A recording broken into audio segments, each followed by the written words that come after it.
اس کی مثال سنیے گا کہ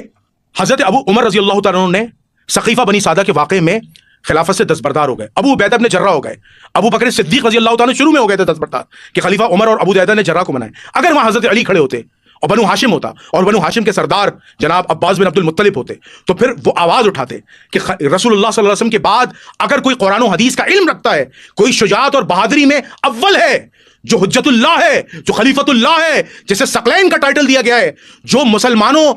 پر جو ہے ہر عمل سے بھاری ہے, نیکی سے, تقوی سے, بہادری سے, شجاعت سے, علم سے, معرفت سے, تو وہ علی بن ابی طالب ہے, جو سب سے زیادہ مضبوط اور مشابہ ہے نبی کریم صلی اللہ علیہ وسلم کے. لیکن ایسا نہیں ہوا. لیکن حضرت علی کی اعلیٰ ظرفی دیکھیں آپ کہ حضرت علی نے حضرت ابو بکر صدیق کی بیعت کی, اور نہ حضرت ابو بکر کے خلاف کوئی جنگ کی, نہ عمر سے کوئی اختلاف کیا, بلکہ اسلام کو تقویت دینے کے لیے, اسلام کی اس بقا کے لیے, نبی کریم صلی اللہ علیہ وسلم کے دین کو پھیلانے کے لیے اختلاف کے باوجود انہوں نے باقاعدہ طور شکایت کے باوجود اس شکایت کو ختم کیا, اور دین کی بقا اور سربلندی کے لیے ابو بکر صدیق, عمر فاروق, عثمان ابن عفان کا ساتھ دیا, خلفائے ثلاثہ کا ساتھ دیا, اور دین کو آگے بڑھایا. یہ ہے مولا علی کا کردار, یہ ہے مولا علی علیہ السلام کی اعلیٰ ظرفی. اب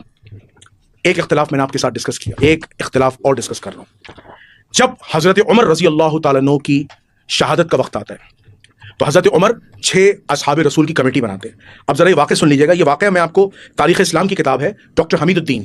اس سے میں پیش کر رہا ہوں, اور یہ انتہائی کرٹیکل بات میں آج آپ کے سامنے کرنے جا رہا ہوں, اور اس سے پہلے کسی عالم دین نے, محقق نے نہیں کی ہوگی. ایک نیا نقطہ, ایک نئی سوچ آپ کو دینے جا رہا ہوں. جب حضرت عمر رضی اللہ تعالیٰ کے زندہ رہنے کی کوئی امید باقی نہ رہی تو صحابہ کبائر نے حاضر ہو کر کہا کہ آپ اپنا کوئی جانشین مقرر کر دیں. اب دیگر اصحاب آئے اور کہا حضرت عمر سے کہ آپ اپنا جانشین مقرر کر دیں. فاروق اعظم رضی اللہ تعالیٰ نے بڑی سوچ بچار اور غور و فکر کے بعد 6 اصحاب رسول کی کمیٹی مقرر دے دی, جو حضرت عثمان, حضرت علی, حضرت عبد الرحمن ابن عوف, حضرت طلحہ, زبیر اور سعد ابن ابی وقاص پر مشتمل تھی, اور فرمایا کہ یہ بزرگ امت میں افضل و اعلیٰ ہیں, اور ان میں سے کسی ایک کو امیر منتخب کر لو.